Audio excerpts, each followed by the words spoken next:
लिया है मैंने सभी बताकर तुम्हें ही याद किया है। ओ पाँव में बांध के घुंघरू हाथ में तार लिया है मैंने सभी बताए तुम्हीं को याद किया है।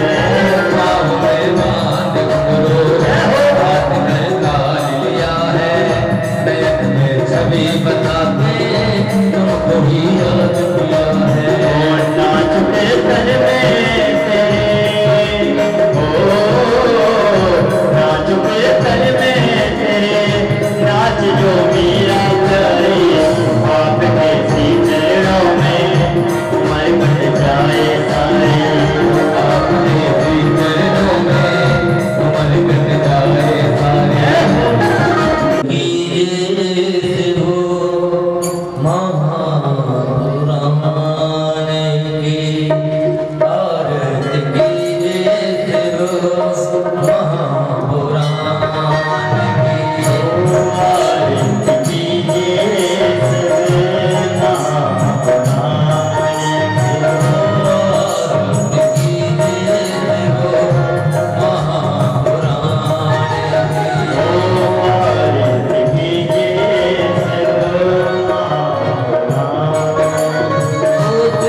ओम देवो शांतिरन्तरिक्षं शान्तिर्गवे शान्तिरापः शान्तिरोधयः शान्तिः वनस्पतयः शान्तिर्विश्वे देवाः शान्तिर्ब्रह्म शान्ति सर्वतो शान्ति शान्तिरेव शान्तिः सा मा शान्तिः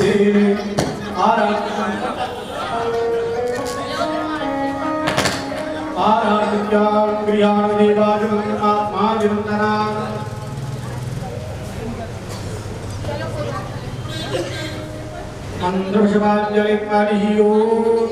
मन्त्रशिवाञ्जलिर्मणियोगनेतिर्मयदन्तदेवा स्थानि धर्माणि प्रथमान्यासन्ना देहनाकामयिमाना सचन्तरपूर्वे साध्याः सन्ति देवा हरिः ओम् एकदन्ताय विद्महे वक्रतुण्डाय धीमहि तन्नो दन्तिः प्रचोदयात् हरिः ओम् गिरिसुताय विद्महे शिवप्रियाय च धीमहि तन्नो गौरी प्रचोदयात् हरिः ओम् तत्पुरुषाय विद्महे महादेवाय धीमहि तन्नो रुद्रः प्रचोदयात् हरिः ओम् आञ्जनेयाय विद्महे वायुपुत्राय धीमहि तन्नो हनुमत् प्रचोदयात् नानासुगन्धिपुष्पाणि युताकारो भवामि च पुष्पाञ्जलिर् मया दत्तं गृहाण परमेश्वर ॐ भूर्भुवः स्वः भगवते श्रीशिवमहापुराणाय नमः शाम्बसदाशिवाय नमः मन्त्रपुष्पाञ्जलिं समर्पयामि। बोले काशी विश्वनाथ भगवान की बोले श्री नीलकंठ महादेव की बोले श्री सीतारामचंद्र भगवान की बोले श्री राधा गोविंद देव भगवान की बोले लक्ष्मी नारायण भगवान की बोले गौरी शंकर भगवान की अनंत बलवंत श्री हनुमान जी महाराज की श्री व्यास जी महाराज की गुरु गोविंद भगवान की धर्म की अधर्म का प्राणियों में विश्व का सनातन धर्म की मस्ती नगर की भगवान की अपने माता पिता की अपने गुरु गोविंद भगवान की आज के आनंद की हर हर महादेव नमः पार्वती पतये हर हर हर काल हर कष्ट हर दुख हर दारिद्र्य लाडपटले वृक्षस्थले कौस्तुभं नासाग्रे वरमुक्तिकं करतले वेणुकरे कङ्कणं सर्वाङ्गे हरिचन्दनं सुललितं कण्ठे च मुक्तावरं गोपस्त्री परिवेष्टितो विजयते गोपालचूडामणिम् वृंदावन सोवन नहीं नंदगांव सुगांव बंसी बट सो बट नहीं कृष्ण नाम सुना राधा मेरी स्वामिनी मेरा राधा को दास जन्म जन्म मोय दीजियो श्री वृंदावन को वास वृंदावन के वृक्ष को मरम न जाने को डाल डाल और पात पात पर श्री राधा राधा हो पवन धने संकट हरण मंगल मूर्ति रूप राम लखन सीता सहित हृदय बसौ सुरभूम जिनके सुंदर नाम से पूर्ण हो सब काम ऐसे दीन दयाल को बारंबार प्रणाम।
कैसे हो सब लोग?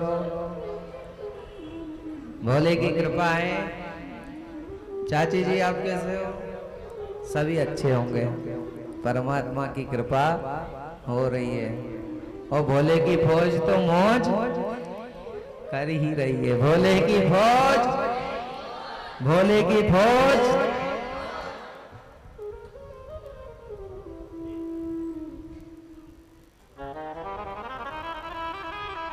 अच्छा, कथा में से जाने के बाद बोलते हो कि नहीं? हर हर महादेव बोलते हो? कौन कौन बोलते हो रोज बताओ?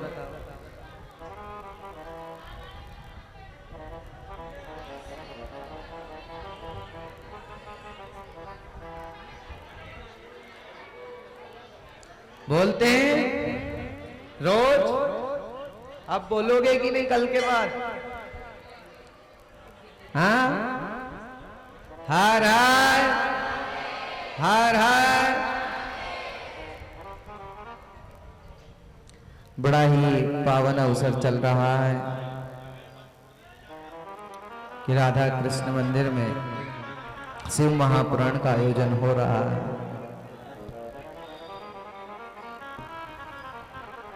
छह दिनों से 8-7 दिनों से हम ये कथा सुन रहे हैं। आज 8वें दिन में हम प्रवेश कर रहे हैं। आइए,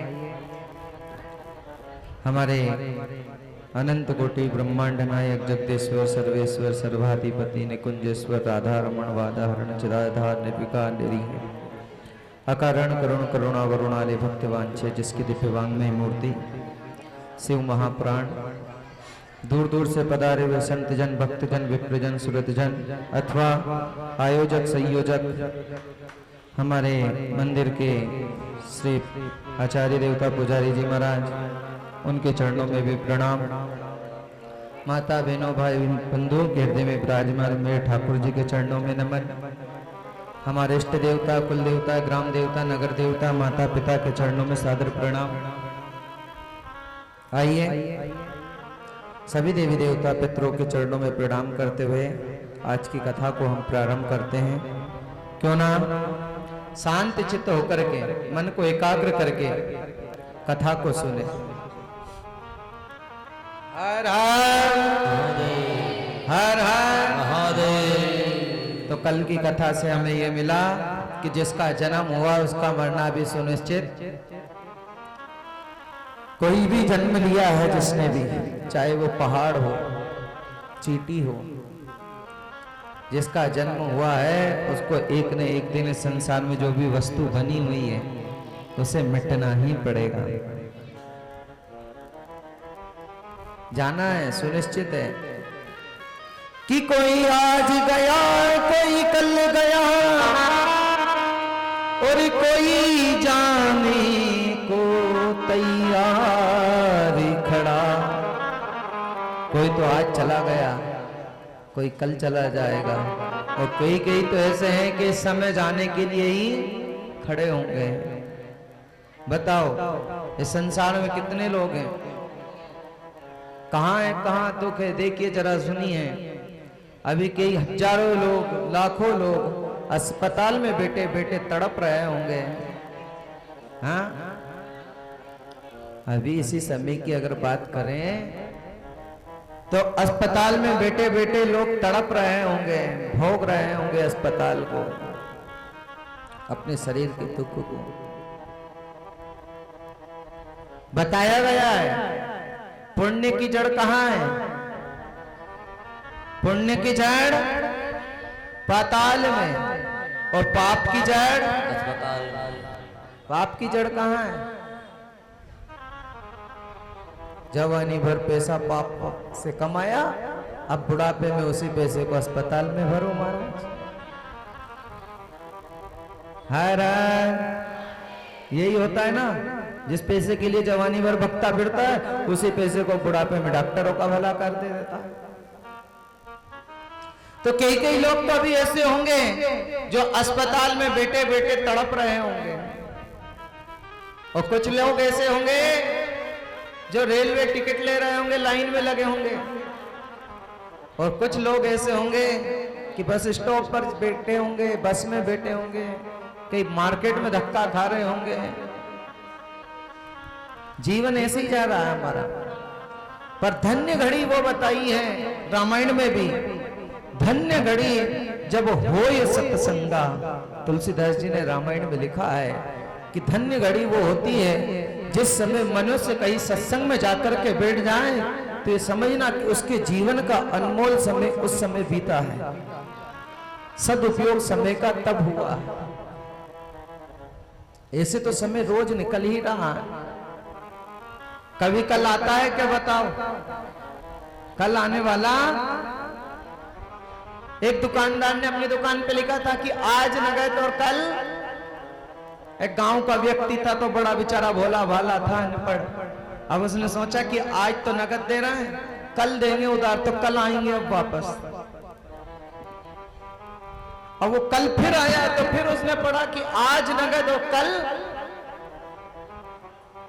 15-20 दिन से उसके साथ यही होता रहा, रोज आए और पढ़ करके फिर चला जाए।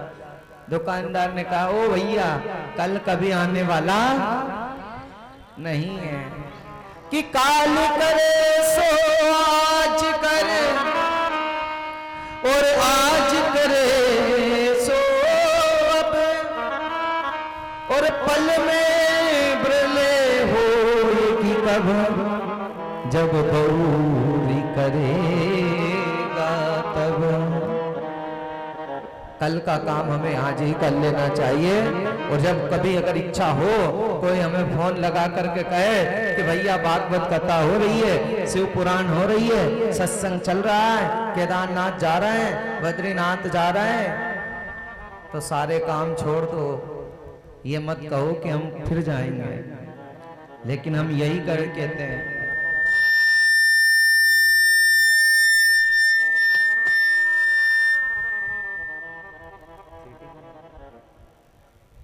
हर हर हर हर महादेव। लेकिन हम उल्टा करते हैं। उनने कहा गुरुजी अभी बहुत समय है, कर लेंगे भजन, आज करो सो कल करो। एक ने हमसे ये कहा, जब हमने ऐसा कहा ना कि आज करो सो कल करे सो आज करो, आज करे सो अब, पर लेकिन उसने खड़ा होकर के कहा नहीं नहीं गुरुजी आप गलत कह रहे हो। मैंने कहा क्यों भैया, हम क्या गलत कह रहे हैं? बोले आज करो सो कल करो, कल करो सो परसों, परसों परसों क्या करो, अभी तो जीना है। बताओ ऐसे ऐसे भी भक्त होते हैं। हर हर। तो धन्य घड़ी जब होए सत्संगा, धन्य घड़ी होती है कि जब हम सत्संग में जाकर के बैठते हैं।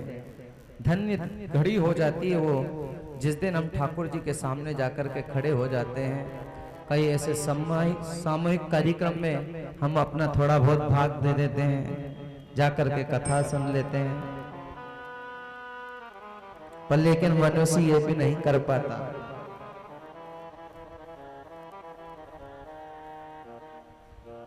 हर हर हर हर।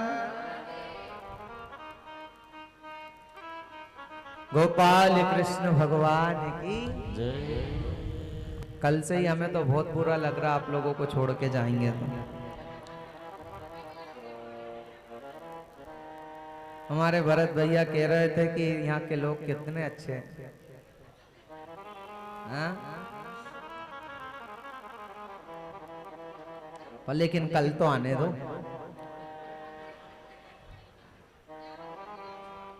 हाँ? अरे भगा दोगे हमें पता है 2-4 दिन बाद। बोले गुरुजी तो जाने का नाम ही नहीं ले रहे। हाँ? 5 दिन और है सावन के। हर हर महादेव, हर हर महादेव। माता जी कहां से आई हो आप? कौन है आपकी सासू? कौन लेके आए कथा सुनने के लिए? अरे वाह वाह। 6 दिन से नहीं आई आप? 6-7 दिन से? आज ही आई हो? तो फिर क्या कर रही थी? पोता पोती को अभर रही थी क्या घर जाके? आज क्या हो रहा होगा उनका? हाँ,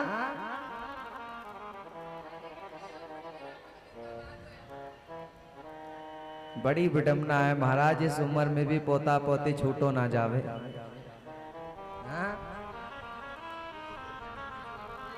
पर लेकिन आपने बड़ी कृपा हुई शिव जी की आपके ऊपर, कम से कम आज तो कथा सुनने के लिए आप।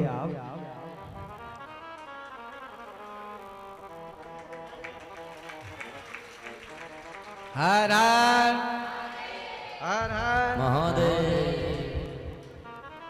मैं तो बेटी थी गंगा किनारे, ऐसा धक्का दिया ओ भोलेनाथ, ऐसा धक्का दिया ओ भोलेनाथ, ऐसा धक्का दिया ओ भोलेनाथ, ऐसा धक्का दिया ओ भोलेनाथ, ओ भोलेनाथ, ओ भोलेनाथ, ओ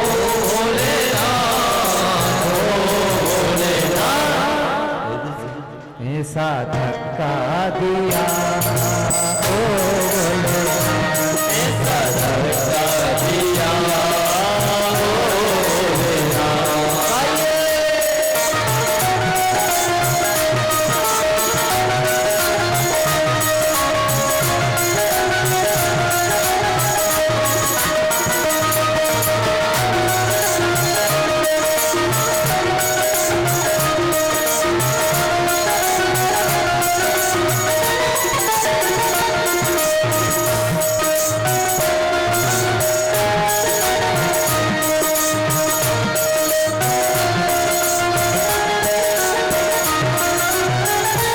दिल तुझको दिया ओ भोलेनाथ, दिल तुझको दिया ओ भोलेनाथ, दिल तुझको दिया ओ भोलेनाथ, दिल तुझको दिया ओ भोलेनाथ, ओ भोलेनाथ, ओ भोलेनाथ, ऐसा धक्का दिया ओ भोलेनाथ, ऐसा धक्का दिया ओ भोलेनाथ।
तेरे चरणों में ध्यान लगाया, तेरे चरणों में ध्यान लगाया,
किनारे, मैं तो बैठी थी गंगा किनारे में, मैं तो बैठी थी गंगा किनारे, ऐसा धक्का दिया ओ भोलेनाथ, ऐसा धक्का दिया ओ भोलेनाथ। कौन कौन रहना चाहते हो भोलेनाथ के साथ बताओ? हाँ, तेरे संग में रहूंगी ओ भोलेनाथ, तेरे संग में रहूंगी ओ भोलेनाथ, तेरे संग में रहूंगी ओ भोलेनाथ, तेरे संग में रहूंगी ओ भोलेनाथ। हाँ हाँ ओ भोलेनाथ, ओ भोलेनाथ, ओ भोलेनाथ, ओ भोलेनाथ, हाँ हाँ ओ भोलेनाथ, ओ भोलेनाथ, ओ भोलेनाथ, ओ भोलेनाथ, तेरे संग में रहूंगी ओ भोलेनाथ, तेरे संग में रहूंगी ओ भोलेनाथ। हर हर महादेव, हर हर महादेव, हर हर महादेव।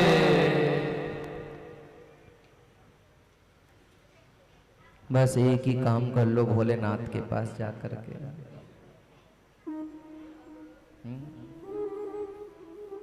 भोलेनाथ सब जानते हैं। एक बार माता पार्वती और भोलेनाथ दोनों बैठे हुए थे।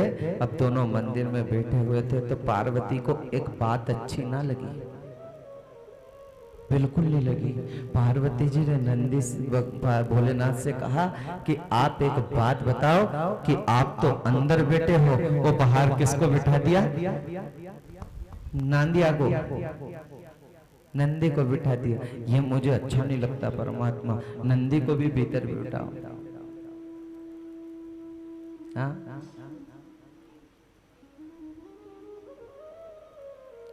तो पार्वती जी से कहा कि तुम मुझे वो बात बताती हो जो भक्त अंदर आकर के करता है, कि फूल चढ़ाता है, कि बेलपत्र चढ़ा है, कि चन्या की दाल चढ़ा है, कि समी के पत्ते चढ़ा है, आदि आदि जो पूजा की सामग्री है वो बात बताती हो। पर लेकिन नंदी एक ऐसा है कि जो वहां लाइन में खड़े कि आपके अंदर जो तामसी बुद्धि चल रही है, राजसी बुद्धि चल रही है, वो आकर के मुझे नंदी बता देता है। इसीलिए मैंने नंदी को बाहर खड़ा करके रखा है। हाँ? हर हर हर हर। देखो भोलेनाथ के भक्त तो इतने भोले होते हैं कि वो कुछ भी करते रहते हैं। एक आदमी था, एक भक्त बहुत अच्छा था भोलेनाथ का, पूजा करे, पाठ करे, उनका नाम ले, गुणानुवाद करे, सब करे, वो इतना सीधा भगत। पर वो भगत उल्टा था। उल्टा कैसा था कि मंदिर में लोटा जल का भर के लाता और ला करके कभी पार्वती जी के ऊपर, गणेश जी के ऊपर और नंदी जी के ऊपर, अशोक सुंदरी के ऊपर, लेकिन वो शिवलिंग के ऊपर, वो शिवलिंग के ऊपर नहीं चढ़ाए जाए। भोलेनाथ ने सोचा कि चलो आज भूल गया होगा, कोई बात नहीं। पर लेकिन देखा कि 3 महीने व्यतीत हो गए, 3 महीने तक वो आए तो गणेश जी के ऊपर चढ़ाए, कार्तिक जी के ऊपर चढ़ाए, रिद्धि सिद्धि के ऊपर चढ़ाए, अशोक सुंदरी के ऊपर, पार्वती जी के ऊपर चढ़ा करके जाए, पर लेकिन वो शिवलिंग के ऊपर। अब तो भोलेनाथ को यह बात बहुत खटकी, मनी मन वो बात चुभने लगी भोलेनाथ को।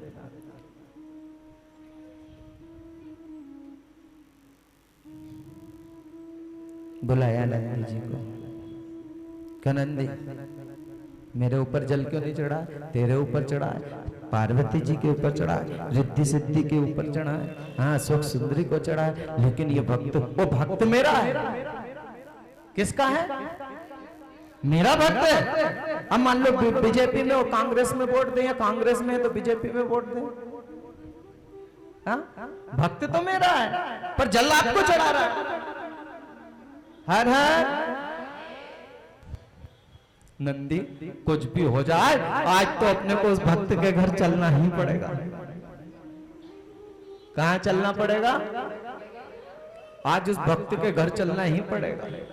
बोले चलो, गए उस भक्त के घर, बंदे खटखटाई भगवान ने, अरे भैया गेट खोल, मैं आया हूं तेरे द्वार। और बड़ा खुश हुआ गेट खोल करके कि आज तो नंदी बाबा और भोलेनाथ मेरे घर पधारे हैं। आइए भोलेनाथ, आइए भोलेनाथ। उनने कि तू अंदर चल जितनी भी जल्दी हो, तेरे से कुछ बात करना है। बोले हाँ बताओ क्या बात है। बोले तू गणेश जी के ऊपर जल चढ़ा है, नंदी के ऊपर जल चढ़ा है, पार्वती जी के ऊपर जल चढ़ाता है, कार्तिक जी के ऊपर जल चढ़ाता है, लेकिन मेरे ऊपर जल क्यों नहीं चढ़ाता है तू? और भक्त मेरा है। बोले प्रभु अगर मैं भी आपके ऊपर जल चढ़ाता तो आज आप यहां कैसे आते?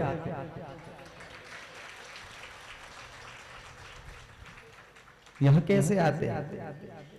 तो अनोखा भक्त भगवान भोलेनाथ तो कहते हैं कि मेरे को कुछ भी नहीं चाहिए, तू आकर के चाहे पागल ही बन करके मेरे घर आ जाना, मैं तुझे अपना लूंगा। पागल बन करके जाओ, मस्त होकर के उसकी गली में जाएंगे। और जो ये नंदी है ना, बड़ा सातिर है। भोलेनाथ जब शाम के समय घूमने के लिए निकलते हैं अपने भक्तों को देखने के लिए, तो भोलेनाथ से पार्वती जी कहती है, पार्वती जी कहती है भोलेनाथ इस भक्त के घर चलो, ये तिलक लगाता है, नहाता है, माला पहनाता है, आपको भी पहनाता है, खुद भी बढ़िया भस्म लगाता है, इसके घर चलो। लेकिन नंदी मना कर दे कि इसके घर बिल्कुल मत चलो। अरे भैया क्यों नहीं चलो? जब ये नहा करके पूजन पाठ करके मेरे यहाँ आता है, बिलपत्र चढ़ाए, सब सामग्री पूजन की चढ़ाता है, फिर इसके घर क्यों नहीं चढ़ाए? बोले मैं जानता हूं इसके घर क्यों नहीं जाना है। ये लाइन में खड़ा खड़ा और दूसरे से जलता है जो जल पूजन पाठ करते हैं। अब ये तो लाइन में खड़ा है, लाइन में खड़ा खड़ा कह रहा है कब तक जल चढ़ाएंगे, कब तक पूजा करेंगे। ऐसी तामसी बुद्धि प्रभु इसके अंदर भरी हुई है। ऊपर से ये बुगला बना हुआ है। इसके घर मंदिर में जाने से पहले नंदी बाबा की वो रख लेना खबर, कहीं ऐसा नहीं हो कि हमारे अंदर तामसी, राजसी, क्रोध आदि इत्यादि बैठे हों और नंदी जाकर के शिकायत लगा दे। अच्छा हम नंदी की कान में फूंकते हैं ना, को जो भी बात कहना होती है तो हाँ क्यों कहते हैं नंदी से कि भैया नंदी तेरी भोलेनाथ बहुत जल्दी सुनते हैं, इसलिए तू जाकर के मुझे मेरी बात को, मेरी पुकार को भोलेनाथ के सामने खड़ा कर देना। देखो ना, एक कान दबाते हैं और दूसरे कान में से बोलते हैं। कौन कौन करते हो? हाथ खड़ा करो।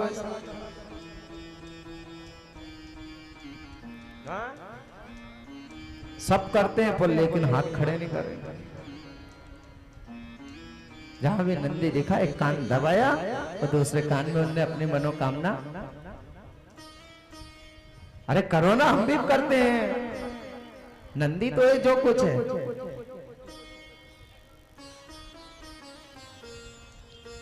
नंदी को चढ़ाएं, नंदी की पूजा करें, लेकिन नंदीश्वर के पास खड़े रहने से पहले राजसी तामसी बुद्धि को दूर करना होगा, तभी जाकर के भोलेनाथ हमारी सुनेंगे। इसे पागल बन जाओ, जैसे उस पागल ने सबको जल चढ़ाया लेकिन भोलेनाथ को नहीं चढ़ाया, तो भोलेनाथ ही उसके घर पहुंच गए। तेरे संग में रहूंगी ओ भोलेनाथ, तेरे संग में रहूंगी ओ भोलेनाथ, ओ भोलेनाथ, ओ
संग में रहेंगे, ओ भोलेनाथ तेरे संग में रहेंगे, ओ भोलेनाथ तेरे संग में रहेंगे, ओ भोलेनाथ।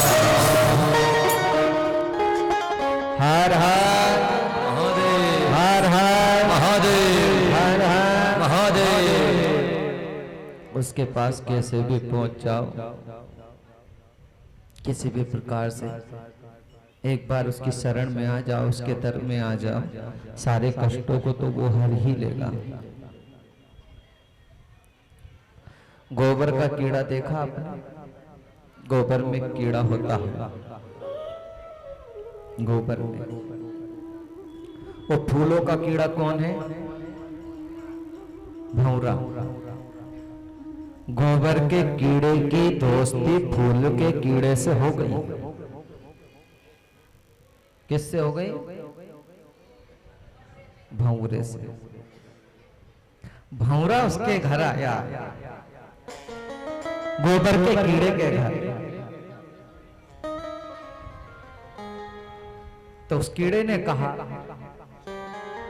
कि कैसी जगह तू रहता है, मुझे तो अच्छा नहीं लगता, तू ऐसा कर मेरे साथ चल। किसने कहा? उस भंवरे ने। मेरे साथ चल, मैं तुझे मेरे साथ लेकर के चलता हूं। अब भंवरे के साथ वो गोबर का कीड़ा जाने लगा। जाते जाते जाते जाते एक फूल आया, बगीचा, उस फूल पे ले जाकर के उसको बिठा दिया। अब भंवरे को तो पता था कि जैसे सूर्य अस्त होगा तो फूल बंद हो जाएगा, तो भंवरा तो उड़ गया, लेकिन वो उसमें इतना डूब गया क्योंकि पहली बार तो रस मिला।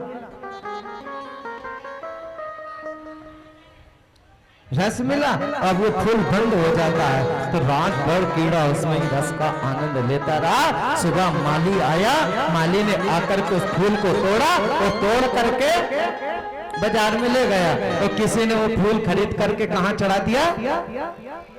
भोलेनाथ के ऊपर।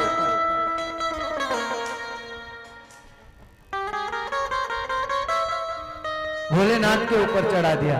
अब भोलेनाथ को वो कीड़ा तो था, आनंद लेते लेते और जैसे संध्या का समय हुआ तो उत्तर निर्माल्य होता है, शाम के समय ठाकुर जी के ऊपर से, भोलेनाथ के ऊपर से पुष्पों को उतार दिया जाता है। और वो पुष्प को ले जाकर के कहां विसर्जित कर दिया? गंगा नदी में। कहां कर दिया? उस पुष्प को ले जाकर के गंगा नदी में विसर्जित कर दिया। उधर से भंवरा ढूंढता ढूंढता ढूंढता ढूंढता उसको वहीं आया, देखा कि वो तो उसी फूल में बैठा हुआ गोबर का कीड़ा। भंवरे ने कहा क्यों रे भैया? बोले भैया, संगत हो तो तेरे जैसे लोगों के साथ होना चाहिए। तूने कहां से कहां फूल पे बिठाया, फूल पे से भोलेनाथ के ऊपर बिठा दिया, तो भोलेनाथ से सीधा मुझे गंगा में बिठा दिया। दोस्ती कैसी हो, मित्रता कैसी हो, संगत कैसी हो, परिवार कैसा हो, ये सब सीखने को मेरी शिव महापुराण की कथा कहती है, सिखाती है शिव पुराण की कथा।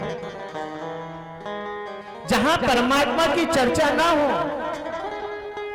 जहां मेरे भोले की चर्चा ना हो, जहां मेरे ठाकुर का गुणानुवाद ना किया जाए, वहां बैठने से कोई मतलब, कोई सेंस नहीं निकलने वाला है। वहां से उठ करके चल लो।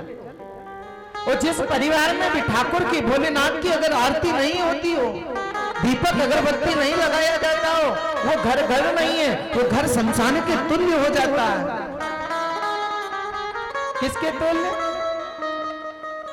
चाहे कुछ भी हो जाए, घर में एक छोटा शिवलिंग जरूर हमारे घर, क्योंकि राम कृष्ण को भी अगर आपने ठाकुर जी को भी ले आए तो किसका भजन करते हैं? राम, शिव जी का। राम के बिना शिव अधूरे हैं और शिव के बिना राम अधूरे हैं। राम शिव में कोई अंतर नहीं है। इसलिए घर में चाहे छोटा शिवलिंग हो, अंगुष्ठ मान पिंडी से ऊपर अंगूठे के बराबर शिवलिंग होना बहुत जरूरी है महाराज, बहुत जरूरी। हर हर हर हर। संबंध भी करें, बच्चे बच्ची का अगर संबंध करें तो ये देखें कि पहले ये वैष्णव धर्म को अपनाते हैं कि नहीं, ठाकुर जी के धर्म को अपनाते हैं या नहीं, भोलेनाथ को मानते हैं या नहीं मानते हैं। उस परिवार में ले जाकर के अपने बच्चे का संबंध करें, उस परिवार में ले जाकर के अपनी बेटी का संबंध करें। जिस परिवार में परमात्मा का नाम लिया जाता है, जो व्यक्ति सत्संग से जुड़ा हुआ है, भागवत कथा, शिव पुराण, राम कथा से अगर जुड़ा हुआ है, वो कभी भी आपकी बेटी को दुख कभी नहीं देगा, और ना ही कभी आपकी बेटी ऐसे घर में कभी दुखी। इसलिए कहां दें बेटी को, बोलो हाँ बोलो, कहां करें संबंध? जो परमात्मा से जुड़ा हुआ हो। चाहे थोड़ा पैसा कम हो, धन में कम हो, पर लेकिन बच्चा अगर संस्कारवान है तो वहां बेटी का संबंध। हर हर हर। कल बिलपत्र सभी लेकर के आए, बताया गया है, शिव पुराण की पोथी कहती है, शिव पुराण की अगर 9वें दिन की कथा में शिव पुराण की पोथी के ऊपर अगर बिलपत्र ला करके चढ़ा दिया जाए, सभी को विशेष सूचना, शिव महापुराण की पोथी कहती है कि 9वें दिन की कथा में शिव पुराण के ऊपर अगर बिलपत्र को अगर चढ़ा दिया, वही बिलपत्र ले जाकर के घर में चंदन लगा करके उसमें, उस बिलपत्र में कल हम यहाँ से देंगे आपको बिलपत्र का प्रसाद, सभी को देंगे। हर हर हर हर हर हर। ये बिलपत्र है, तो कल जैसे दें हम, तो कल का बिलपत्र खाना नहीं है, 8 दिन तक का तो बिलपत्र हमने खाया है, पर लेकिन 9वें दिन का बिलपत्र हमें खाना नहीं है। ये बिलपत्र को चंदन लगा करके किसी उसके ऊपर चिपका देना या पॉलिथीन लेमिनेशन कुछ भी करवा लेना, और डेली उसकी पूजा करना। भगवान की कृपा से आपके घर में भंडार में कभी कमी आने वाली कभी नहीं। भोलेनाथ कृपा आपके ऊपर करेंगे। कल का बिलपत्र जरूर लेकर के आए, कल आपको सभी को बिलपत्र दिया जाएगा, सभी अपना अपना बिलपत्र ला करके चढ़ाएं। हर हर हर हर हर हर।